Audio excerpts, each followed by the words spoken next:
Eloquent ادب کے ویور سے گزارش ہے کہ ہمارے چینل کے پلے لسٹ آپشن کو ایکسپلور کریں اور جتنے بھی آڈیو بکس کمپلیٹ ہو چکے ہیں جیسے داستان ایمان فروشوں کی، شمشیر بے نیام، آخری چٹان اور ایک بت شکن پیدا ہوا، فردوس ابلیس اور نیل بہتا رہا، اندلس کی ناگن، مارکہ کربلا، ان سب آڈیو بکس کو خود بھی سنیں اور زیادہ سے زیادہ شیئر کرنے کی کوشش کریں۔ یہی ہمیں سپورٹ کرنے کا بہترین طریقہ ہے۔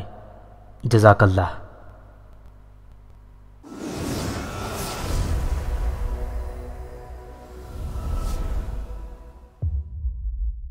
اس کے دل میں ایک ہوک سی تھی، کاش کوئی ایسا ہو جو اس کی ذات سے پردہ اٹھا سکے، جو بتا سکے کہ وہ کون ہے۔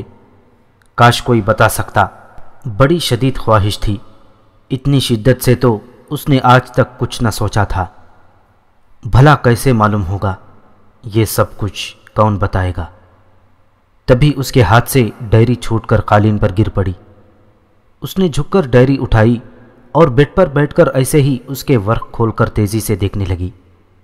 اچانک اس کی نظر پڑی تو وہ کچھ حیران سی ہوئی۔ ڈائری کے اندر اسے چند صفحات پر کوئی تحریر نظر آئی تھی، حالانکہ جب اس نے ڈائری کور میں رکھی تھی تو اس وقت اس میں ایک لفظ بھی تحریر نہ تھا۔ اب شبہ دور کرنے کے لیے اس نے ڈائری کے صفحات کو پھر دیکھا اور پھر اس نے ان صفحات کو پکڑ لیا جن پر واقعی کچھ تحریر تھا۔ وہ بڑی خوشخط تحریر تھی، ایک ایک لفظ موتیوں کی طرح ٹنکا ہوا تھا۔ یہ تحریر کالی روشنائی سے لکھی گئی تھی۔ اس نے تحریر کا پہلا صفحہ نکالا اور پڑھنے لگی۔ لکھا تھا، تم پریشان کیوں ہوتی ہو؟ ہم بتائیں گے کہ تم کون ہو۔ تمہارے دماغ میں آنے والے ہر سوال کا جواب ملے گا۔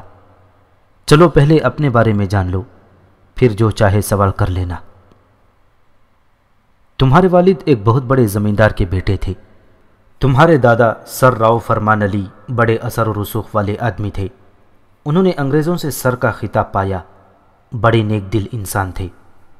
ساونپور میں انہوں نے اپنی رہائش کے لیے جو حویلی بنائی تھی وہ اپنے طرز کی انوکھی تھی۔ دور دور سے لوگ اس حویلی کو دیکھنے آیا کرتے تھے۔ سر فرمان کو دیہات کی زندگی بہت پسند تھی، لیکن ان کے بیٹے یعنی تمہارے والد راؤ شمشان کو گاؤں کی زندگی سے الرجک تھی۔ انہوں نے تمہارے دادا سے ضد کر کے ماڈل ٹاؤن لاہور میں الگ کوٹھی بنوا لی تھی۔ ماڈل ٹاؤن کی اس کوٹھی میں رہتے ہوئے انہوں نے اپنی تعلیم مکمل کی۔ تمہارے والد راؤ شمشاد اپنے باپ کی طرح نیک نیت انسان تھے۔ انہوں نے اپنی زندگی میں کبھی کسی کو نقصان نہیں پہنچایا تھا۔ اس کے مقابلے میں تمہارے چچا راؤ احمد علی نے کبھی کسی سے سیدھے منہ بات نہیں کی تھی۔ نیکی کرنا اور غریبوں کے کام آنا تو دور کی بات ہے، وہ ایک سازشی ذہن کا شخص تھا۔ وہ بچپن سے ہی اتنا شاطر تھا کہ شرارت خود کرتا تھا، لیکن ڈانٹ بڑے بھائی یعنی تمہارے والد کو پڑتی تھی، اور تمہارے والد راؤ شمشاد اپنے بڑے پن میں اسے معاف کر دیا کرتے تھے۔ ان دونوں بھائیوں کی زندگی بھر یہی عادت رہی۔ تمہارے چچا نے اپنی خو نہ چھوڑی اور تمہارے والد نے اپنی وضع نہ بدلی۔ سر فرمان علی کے انتقال کے بعد وصیت کے مطابق زمینیں اور دیگر جائیداد تقسیم ہو گئیں۔ جائیداد کی تقسیم کے ساتھ ہی ساونپور کی حویلی بھی منقسم ہو گئی تھی، لیکن تمہارے والد والے حصے پر بھی تمہارے چچا کی نظر تھی، کیونکہ تمہارے والد کو دیہاتی زندگی پسند نہ تھی، اس لیے وہ شاذ ہی ساونپور کا رخ کیا کرتے تھے۔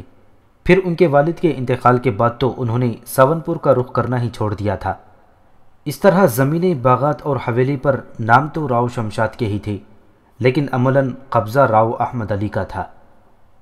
سال 6 مہینے بعد جب وہ ساونپور آ کر اپنی زمینوں کی آمدنی لے جایا کرتے تھے، اور ساونپور وہ پیسوں کی غرض سے نہیں آتے تھے، انہیں اصل میں شکار کا شوق تھا۔ وہ یہاں شکار کھیلنے کے لیے آیا کرتے تھے۔ تب راؤ احمد علی زمینوں کی آمدنی کے نام پر کچھ رقم ان کی بریف کیس میں رکھ دیا کرتا تھا۔ انہوں نے کبھی اپنے بھائی سے اپنی جائیداد، اپنی آمدنی کا حساب نہ لیا تھا، لیکن راؤ احمد علی بڑے حساب کتاب کا آدمی تھا۔ وہ بڑی خوبصورتی سے ایک ایک پائی کا حساب رکھے ہوئے تھا اور ایک ایک قدم ہوشیاری سے اٹھا رہا تھا۔ تمہارے والد آرٹ کے دنیا کے آدمی تھے، شعر و شاعری سے لگاؤ تھا، خود بھی شعر کہتے تھے، پینٹنگ کا بھی شوق تھا۔ اپنا شوق پورا کرنے کے لیے انہوں نے لاہور میں ایک ذاتی گیلری کھول رکھی تھی۔ اس آرٹ گیلری کے ساتھ ہی انہوں نے ایک ریستوران کھول رکھا تھا۔ پیسوں کی ان کے پاس کوئی کمی نہیں تھی۔ یہ کاروبار انہوں نے اپنا دل لگانے کے لیے کھولا تھا۔ تمہارے والد نے ابھی تک شادی نہیں کی تھی، جبکہ تمہاری چچا کی شادی تمہارے دادا کی زندگی میں ہو گئی تھی۔ اس کے 3 لڑکے تھے، آفتاب راؤ، اعتبار راؤ اور اقبال راؤ۔ وہ تینوں حویلی میں دندناتے پھرتے تھے، انہیں کوئی روکنے ٹوکنے والا نہ تھا۔ تمہارے والد نے ابھی تک شادی نہیں کی تھی اور شادی نہ کرنے کی کوئی خاص وجہ بھی نہ تھی۔ ان کے مشاغل کچھ اس طرح کے تھے کہ انہی مشاغل سے انہیں فرصت نہ ملتی تھی، بس یوں ہی زندگی گزرتی جاتی تھی۔ تمہارے دادا نے اس طرف توجہ بھی دلائی، مگر وہ ہنس کر ٹال جاتے تھے۔ ماں تھی نہیں، وہ 2 بیٹوں کو جنم دے کر کب کی ملک عدم جا چکی تھی۔ اپنی بیوی سے سر فرمان کو اتنی محبت تھی کہ اس کے بعد انہوں نے زندگی بھر شادی نہ کی۔ بیٹوں کی شادی میں ماؤں کی دلچسپی زیادہ ہوتی ہے اور ان کے بیٹوں کو وہ شادی کرنے پر مجبور کر دیتی ہیں۔ یہاں کوئی اصرار کرنے والا نہ تھا اور راؤ شمشاد علی کو شادی سے کوئی خاص لگاؤ نہ تھا۔ پھر تمہارے چچا بھی یہی چاہتے تھے کہ بڑا بھائی شادی نہ کرے تو اچھا ہے، شادی ہو گئی تو اولاد بھی ہوگی اور اولاد ہوگی تو جائیداد بھی تقسیم ہو جائے گی۔ راؤ احمد علی نے کبھی شادی کی طرف توجہ دلانے کی کوشش نہ کی تھی، بلکہ وہ ان کے سامنے اپنی اولاد کی نالائقی کا رونا رونے لگتا تھا۔ وہ اولاد کو مصیبت کہتا تھا اور تمہارے والد کو خوش نصیب گردانتا تھا کہ انہوں نے شادی نہ کر کے بڑی عقلمندی کا ثبوت دیا تھا اور وہ ہر طرح کے جنجال سے بچے ہوئے تھے۔ بات یہ ہے بی بی کہ کسی کے چاہنے یا چاہنے سے کچھ نہیں ہوتا۔ شادی بیاہ کا معاملہ تقدیر سے منسلک ہوتا ہے۔ جب تقدیر انسان کی زندگی میں خوشگوار لمحے لانا چاہتی ہے تو ویسے ہی اسباب پیدا کر دیتی ہے۔ تمہارے والد راؤ شمشاد علی 40 سال کے ہونے کو آئے تھے۔ شادی کا معاملہ کبھی ان کے ذہن میں آیا بھی تھا تو اتنی عمر ہو جانے کے بعد وہ بالکل ذہن سے نکل گیا تھا۔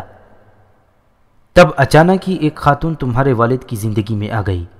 تمہارے والد نے اپنی آرٹ گیلری میں ایک آرٹسٹ کی چند تصاویر کی نمائش کی تھی۔ انہوں نے بہت منتخب لوگوں کو نمائش دیکھنے کے لیے مدعو کیا تھا۔ وہ خاتون مہوش کسی مہمان کے ساتھ آئی تھی۔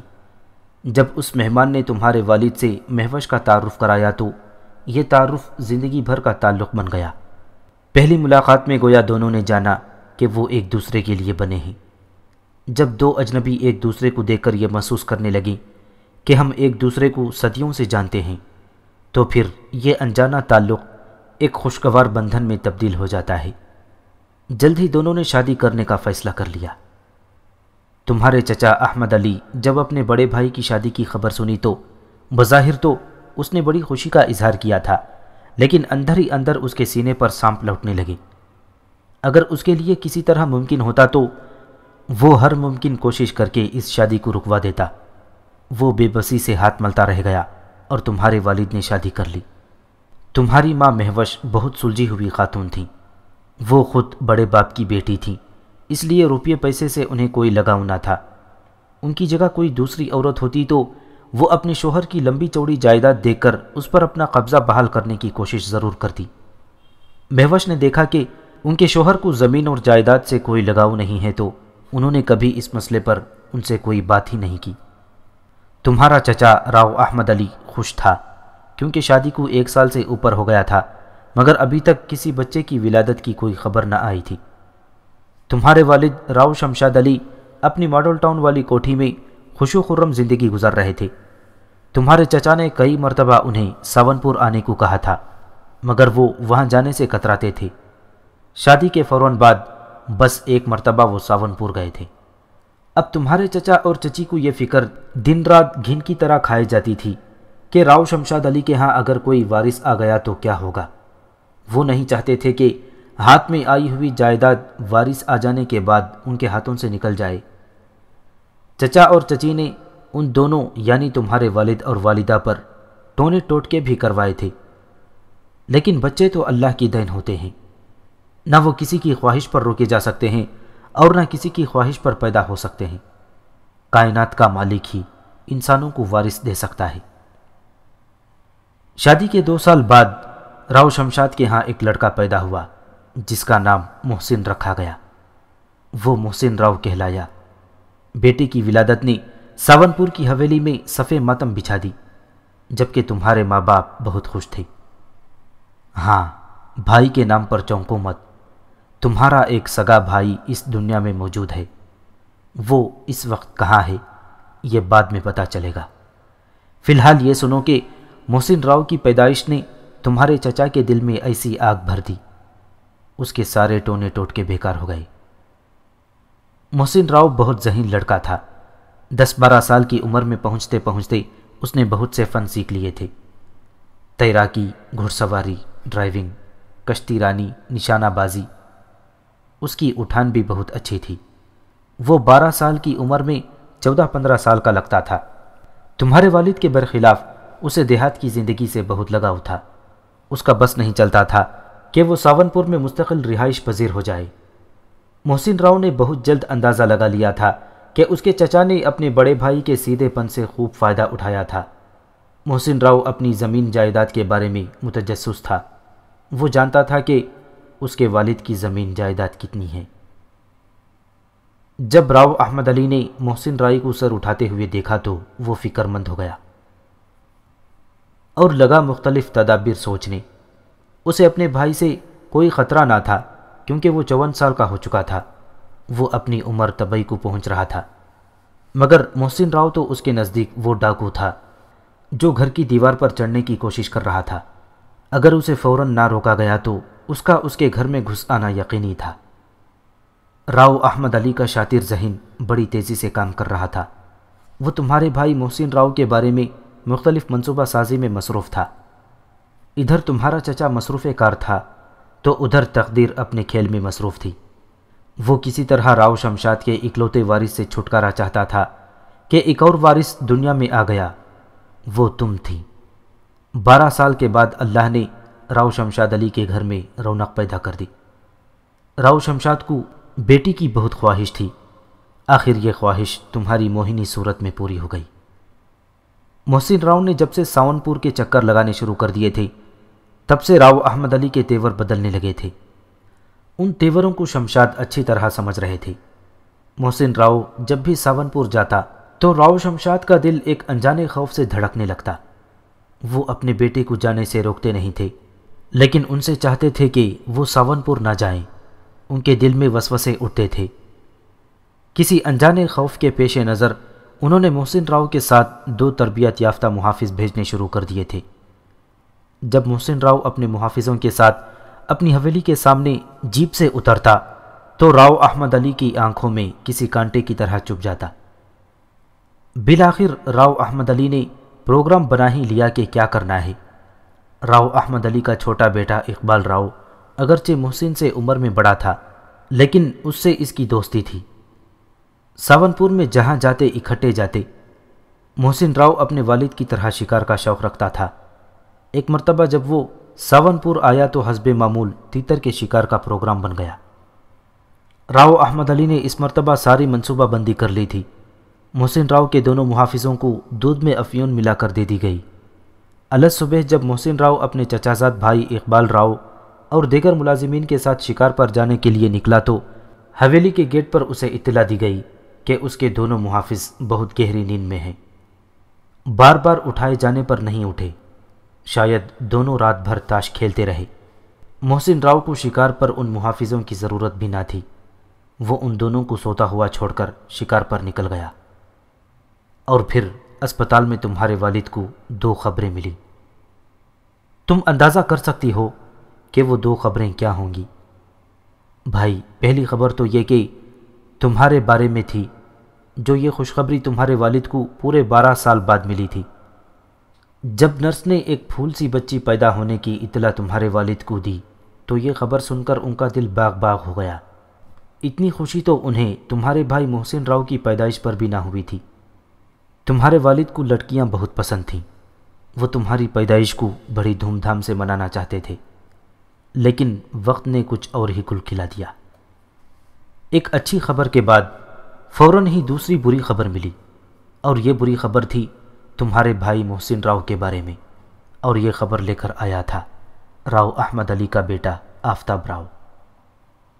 تمہارے والد راؤ شمشاد علی کے چہرے پر خوشی کے آثار پھوٹ رہے تھے اور وہ یہ سوچ ہی رہے تھے کہ یہ خوشی کی خبر فوراً کس کو سنائیں۔ ان کی نظر آفتاب راؤ پر پڑی۔ وہ اچانک ہی کہیں سے آ کر ان کے سامنے کھڑا ہو گیا تھا۔ اس کا سر جھکا ہوا تھا اور چہرے پر دہشت برس رہی تھی۔ راؤ شمشاد اس کی صورت دیکھ کر اپنی خوشی بھول گئے۔ ان پر تھراہٹ طاری ہو گئی۔ فوری طور پر ان کے دماغ میں جو خیال آیا وہ یہ تھا کہ راؤ احمد علی کا انتقال ہو گیا۔ لیکن راؤ احمد بھلا آسانی سے مرنے والی چیز کہاں تھا؟ یہ خبر تمہارے والد کے بھائی کے بجائے تمہارے بھائی کے بارے میں تھی۔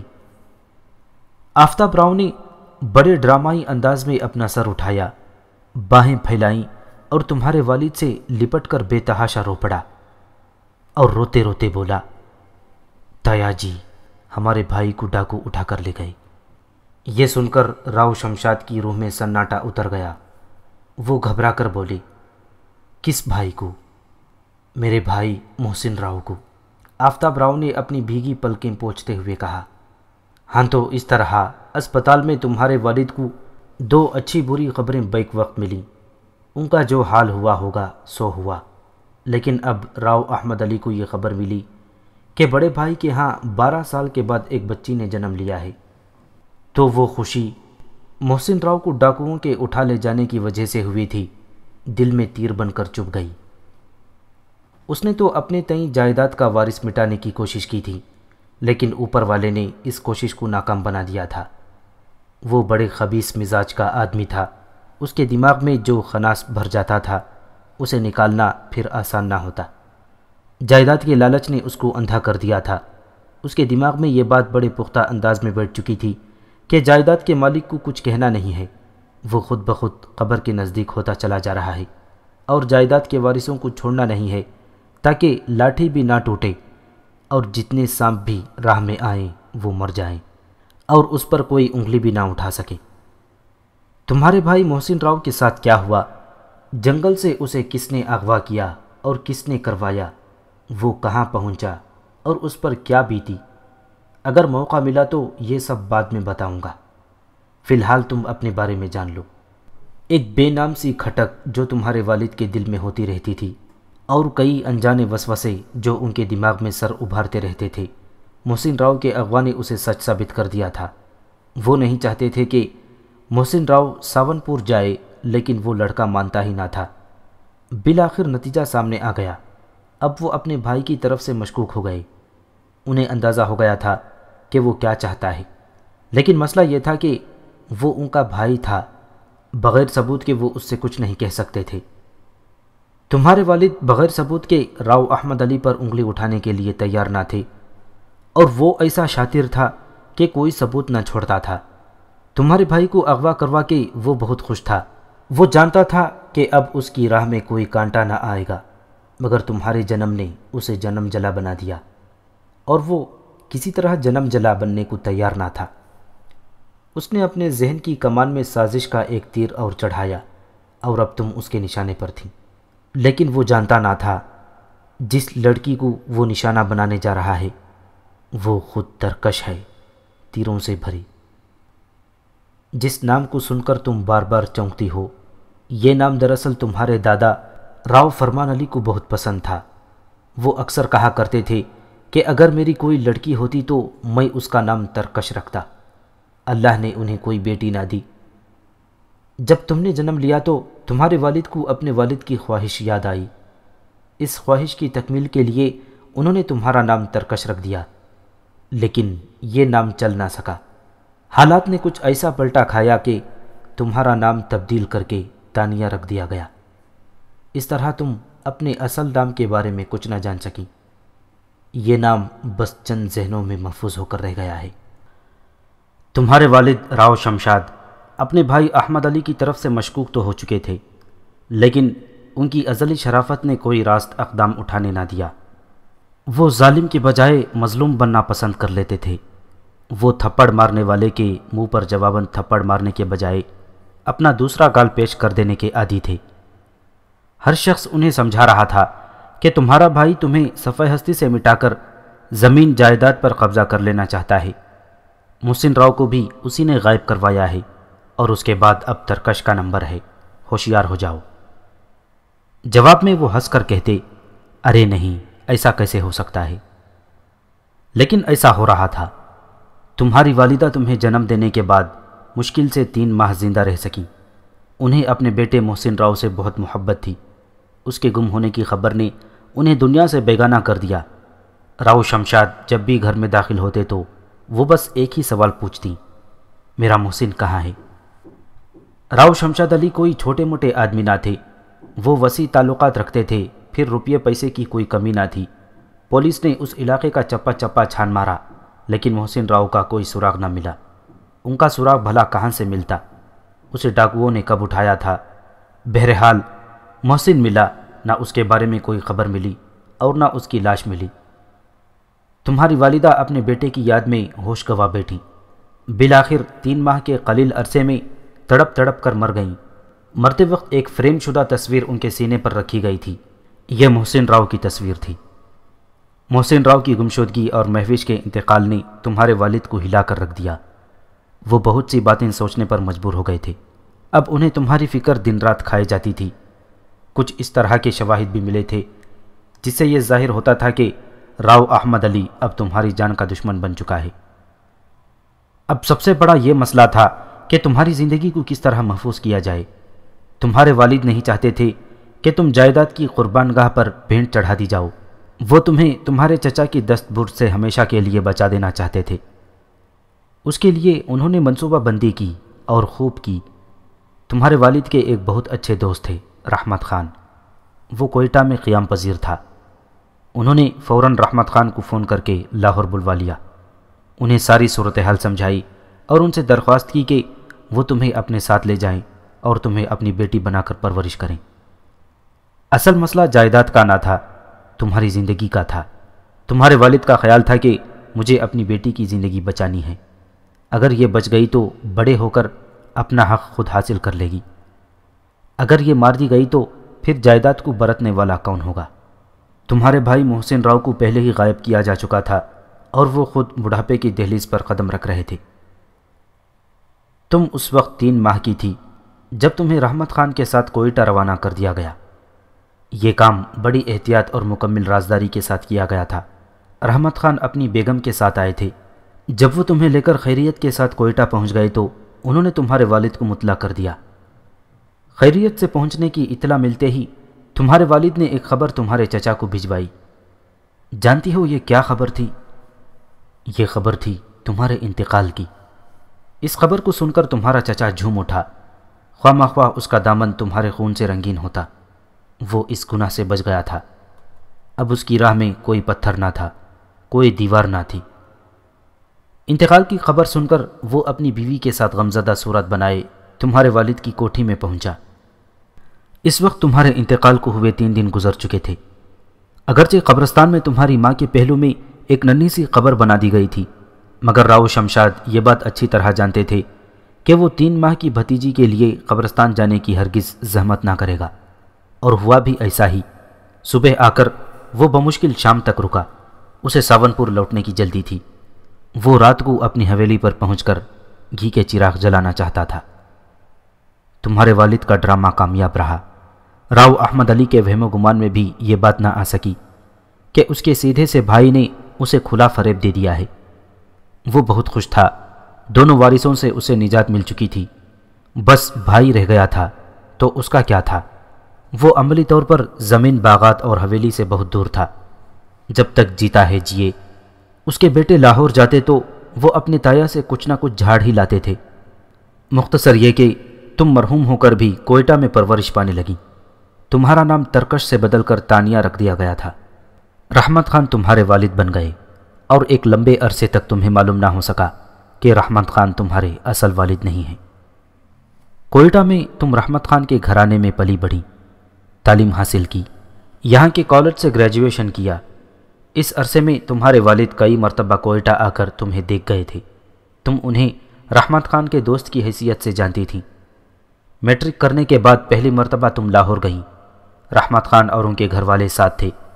اس دوران راؤ شمشاد کے غیر معمولی رویے سے کچھ شبہات تمہارے دل میں پیدا ہوئے، لیکن رحمت خان نے یہ کہہ کر معاملہ صاف کر دیا کہ راؤ شمشاد کیونکہ تنہا آدمی ہے اس لیے وہ تمہیں بیٹیوں کی طرح چاہنے لگے تھے۔ گریجویشن کے بعد تم جب دوسری مرتبہ لاہور گئیں تو حسب معمول رحمت خان کی فیملی بھی ساتھ تھی۔ رحمت خان ایک بہت مخلص انسان تھے۔ انہوں نے تمہارے سلسلے میں جو عہد کیا تھا اسے پوری دیانتداری سے نبھایا۔ اس مرتبہ جب وہ تمہیں اپنے ساتھ لاہور لے کر پہنچے تو دل میں بڑی بے کلی سی تھی۔ وہ چاہتے تھے کہ اب تمہیں تمہارے والد کے بارے میں بتا دیا جائے۔ اتفاق سے تمہارے والد بھی یہی چاہتے تھے کہ اس راز سے پردہ ہٹا دیا جائے، دنیا والوں کے سامنے نہیں بلکہ اپنی حد تک۔ تب رات کو تنہائی میں اپنے کمرے میں بلا کر انہوں نے تمہارا ہاتھ تمہارے والد کے ہاتھ میں دے دیا اور کہا یہ تمہارے اصل والد ہیں۔ بس اتنا ہی بتایا اور یہ بتا کر تمہیں مزید امتحان میں ڈال دیا کہ تمہارے دل میں زبردست خلش نے جنم لیا۔ اگر والد راؤ شمشاد علی ہیں تو وہ کیا حالات تھے جن کے تحت رحمت خان نے تمہیں باپ بن کر پالا تھا۔ اس رات سے وہ دونوں پردہ اٹھانے کے لیے تیار نہ تھے۔ اسی رات ایک حادثہ پیش آیا۔ رحمت خان پر دل کا دورہ پڑا اور وہ اسپتال جاتے جاتے اللہ کو پیارے ہو گئے۔ اب تمہارے کوئٹہ رہنے کا کوئی جواز نہ تھا، تمہیں لاہور میں روک لیا گیا۔ دنیا والوں کو یہ بتایا گیا کہ تم یہاں ایم اے جوائن کرنا چاہتی ہو، لہٰذا اعلیٰ تعلیم دلوانے کے لیے تمہیں یہاں روک لیا گیا ہے۔ تمہیں روک تو لیا گیا لیکن اب ایک اور مسئلہ کھڑا ہوا۔ تمہاری شکل تمہاری ماں مہوش سے بہت ملتی ہے اور جوں جوں تمہاری عمر بڑھ رہی ہے یہ شبہات گہری ہوتی جاتی ہیں۔ کچھ جھلک تم میں تمہارے والد کی بھی ہے۔ راؤ شمشاد کے گھر میں جو بھی تمہیں دیکھتا وہ دیکھتا ہی رہ جاتا، وہ فوراً مہوش کا ذکر کیے بغیر نہ رہتا۔ ایک مرتبہ اعتبار راؤ کسی کام سے لاہور آیا ہوا تھا، اس نے تمہیں دیکھا تو بس دیکھتا ہی رہ گیا۔ اسے فوراً اپنی تائی یاد آ گئیں۔ اس بات کا ذکر اس نے اپنے باپ سے کیا۔ وہ فوراً ہی اپنی بیوی کو لے کر لاہور پہنچ گیا اور خلاف توقع 2-3 دن یہاں رہا۔ ایک رات جب سب کھانا کھانے میں مصروف تھے تو راؤ احمد علی کی نظریں بار بار تمہاری طرف اٹھ رہی تھیں۔ ان نظروں کی الجھن کو تمہارے والد بھی محسوس کر رہے تھے، لیکن وہ خاموشی سے کھانا کھانے میں مشغول تھے۔ تب اچانک راؤ احمد علی تمہارے والد سے مخاطب ہوا، بھائی جان، یہ آپ کی دوست کی بیٹی تو ہو بہو ہماری مرحومہ بھابھی پر گئی ہیں، کمال کی مشابہت ہے، یہ تو آپ کی بیٹی لگتی ہے۔ تمہیں اگرچہ یہ بتا دیا گیا تھا کہ تم راؤ شمشاد علی کی بیٹی ہو، لیکن ساتھ ہی تمہیں یہ بات راز رکھنے کے لیے بھی کہی گئی تھی۔ تمہیں کہا گیا تھا کہ اس راز کے فاش ہونے سے تمہاری جان کو خطرہ لاحق ہو سکتا ہے، اس لیے تم راؤ احمد علی کی بات سن کر چونکی ضرور، مگر خاموش بیٹھی رہی۔ راؤ احمد علی کی اس بات نے تمہارے والد کی روح میں سناٹا اتار دیا۔ انہیں یوں محسوس ہوا جیسے اس نے ان کی بیٹی کو پہچان لیا ہو۔ وہ اندر ہی اندر لرز اٹھے۔ انہوں نے فوراً فیصلہ کر لیا کہ وہ جلد ہی تمہیں کوٹھی سے کہیں اور منتقل کر دیں، کیونکہ راؤ احمد علی کا منحوس سایہ تم پر پڑ چکا تھا اور اس منحوس سائے سے تمہیں فوری طور پر بچانا ضروری تھا۔ ان لوگوں کے جاتے ہی تمہارے والد نے عامر کو فون کیا۔ یہ ایسے شخص تھے جن پر ہر طرح کا بھروسہ کیا جا سکتا تھا۔ عامر سے تمہارے والد کی دور کی رشتہ داری تھی اور دوستی بھی تھی۔ وہ تمہارے والد کے ریسٹورنٹ میں روز ہی آتے تھے، لیکن آج انہوں نے عامر کو ماڈل ٹاؤن بلوایا تھا۔ انہوں نے ان سے ضروری صلاح مشورہ کیا۔ تمہارے والد نے ہر وہ بات تمہارے متعلق بتائی جا سکتی تھی بتا دی، ہر راز سے پردہ اٹھا دیا۔ راؤ احمد علی کے شبہے کی تحت تمہاری زندگی کو جو ممکنہ خطرات پیدا ہو چکا تھا اس سے بچنے کے لیے فوری طور پر تمہیں عامر نے اپنے گھر منتقل کر دیا۔ ماڈل ٹاؤن سے راوی روڈ تمہاری منتقلی بظاہر بڑے سکون کا باعث تھی، لیکن یہ سکون زیادہ عرصے تک قائم نہیں رہ سکا۔ تمہارے تینوں چچا زاد بھائی اور تمہارے چچا اپنے کاموں سے لاہور آتے رہتے تھے۔ ایک شام جب تم سائمہ کے ساتھ انارکلی میں گھوم رہی تھیں تو تمہارے چچا چچی نے تمہیں دیکھ لیا۔ تمہیں دیکھتے ہی انہیں سانپ سا سونگھ گیا۔ وہ دونوں شاپنگ کرنا بھول گئیں اور سیدھے ماڈل ٹاؤن پہنچی۔ شام کا وقت تھا، تمہارے والد ریسٹورنٹ جانے کی تیاری کر رہے تھے۔ وہ اپنے ریسٹورنٹ میں شام کو 2-2:30 بجے بیٹھا کرتے تھے اور یہاں بیٹھ کر بزنس سے زیادہ اپنے دوستوں میں وقت گزارتے تھے۔ اپنے چھوٹے بھائی اور بھاوج کو دیکھ کر انہوں نے ریسٹورنٹ جانے کا پروگرام ملتوی کر دیا اور بہت محبت سے ان کی خیر و عافیت دریافت کی۔ تب انہیں معلوم ہوا کہ وہ لوگ صبح کے لاہور آئے ہوئے ہیں اور رات تک واپس لوٹ جانے کا ارادہ تھا، اس لیے انہوں نے ماڈل ٹاؤن کا رخ نہیں کیا تھا۔ لیکن اب وہ ایک رات قیام کر کے کل صبح واپس جائیں گے۔ کھانے کی میز پر باتوں باتوں میں تمہارے چچا نے تمہیں انارکلی میں دیکھنے کا ذکر کیا اور اپنی بھاری مونچھوں کو مروڑتے ہوئے بولا، بھائی جان، وہ تو بالکل آپ کی بیٹی لگتی ہے، وہ یہاں سے کیوں چلی گئی؟ اسے اپنے پاس رکھیں۔ بظاہر یہ ایک سادہ سا جملہ تھا، لیکن اس جملے کے پیچھے جو زہریلے عزائم چھپے ہوئے تھے ان کا احساس کر کے تمہارے والد کسی خزاں رسیدہ پتے کی طرح کانپنے لگے۔ انہوں نے سوچا کہ اب تمہارا لاہور میں رہنا کسی خطرے سے خالی نہیں۔ راؤ احمد علی کے جانے کے بعد تمہارے والد گھبرائے ہوئے عامر کے گھر راوی روڈ پہنچے۔ صلاح مشورہ ہوا، طے پایا کہ تمہیں فوری طور پر کراچی منتقل کر دیا جائے، اور یوں تم 1 سال قبل لاہور سے کراچی آ گئیں۔ ہمارا خیال ہے کہ ہم نے تمہاری زندگی سے متعلق تمام اہم سوالوں کا جواب دے دیا ہے۔ ہم نے تو وہ راز بھی بتا دیے ہیں جو تمہارے والد نے تم سے چھپا رکھے ہیں۔ وہ تم سے بے پناہ محبت کرتے ہیں۔ تمہاری زندگی کی حفاظت کے لیے انہوں نے جو کچھ کیا ہے وہ شاید ہی کوئی باپ اپنی بیٹی کے لیے کر سکے۔ اچھا، ہم چلتے ہیں، ہمیں گیا وقت نہ سمجھنا، ہم پھر آئیں گے۔ پھر کچھ عجب ہوا۔ ابھی وہ آخری جملے پر نظر ڈال ہی رہی تھی کہ لفظ اڑنا شروع ہو گئے، اور دیکھتے ہی دیکھتے وہ صفحہ ایسا ہو گیا جیسے اس پر کچھ لکھا ہی نہ ہو۔ یہ داستان تو کافی لمبی تھی، 20-22 صفحات پر مشتمل۔ اس نے جلدی جلدی ورق الٹے، لیکن اب کسی صفحے پر کچھ نہ تھا، کوئی تحریر نہ تھی، کوئی جملہ نہ تھا، کوئی لفظ نہ تھا۔ وہ ڈائری پہلے کی طرح کوری ہو گئی تھی۔ تانیہ اس ڈائری کو پکڑے دیر تک محو حیرت رہی۔ اس کی زندگی کیا تھی، فسانہ عجائب تھی۔ اب کوئی بات ایسی نہ تھی جو اسے معلوم نہ ہو۔ لیکن کہاں، ابھی اسے معلوم ہی کیا ہوا تھا۔ ابھی تو کئی باتیں صیغہ راز میں تھیں۔ اس کا بھائی کہاں تھا، اس کے ساتھ کیا ہوا تھا، یہ اسے معلوم نہ تھا۔ اس سے انتظار کرنے کو کہا گیا تھا، وقت آنے پر بتانے کو کہا گیا تھا۔ راؤ احمد علی کا چہرہ بار بار اس کی نظروں کے سامنے آ رہا تھا۔ اس لالچی شخص نے اس کے باپ کی زندگی میں کیسا زہر گھول دیا تھا۔ ساری جائیداد پر اسی کا قبضہ تھا، پھر بھی اسے سکون نہ تھا۔ بڑے بھائی کی شرافت سے ناجائز فائدہ اٹھا کر وہ ہر چیز پر قبضہ کرنا چاہتا تھا۔ وہ اس بات سے بے خبر تھا کہ قسمت اس کے ساتھ کیا کھیل کھیل رہی ہے۔ جو دوسروں کے لیے گڑھا کھودتے ہیں، بالآخر وہ گڑھے ہی میں ان کی بربادی کا سبب بن جاتے ہیں۔ ہر ظلم کا ایک انجام ہوتا ہے، ہر رات کا ایک سویرا ہوتا ہے۔ وہ سوچ رہی تھی کہ اس کے والد نے اپنے آپ پر کس قدر ظلم کیا تھا۔ بیٹی کی زندگی بچانے کے لیے اسے مرحوم کیا، پھر اس سے خود محروم ہوئے۔ اس بڑھاپے میں تنہا زندگی گزارنا گوارا کر لی۔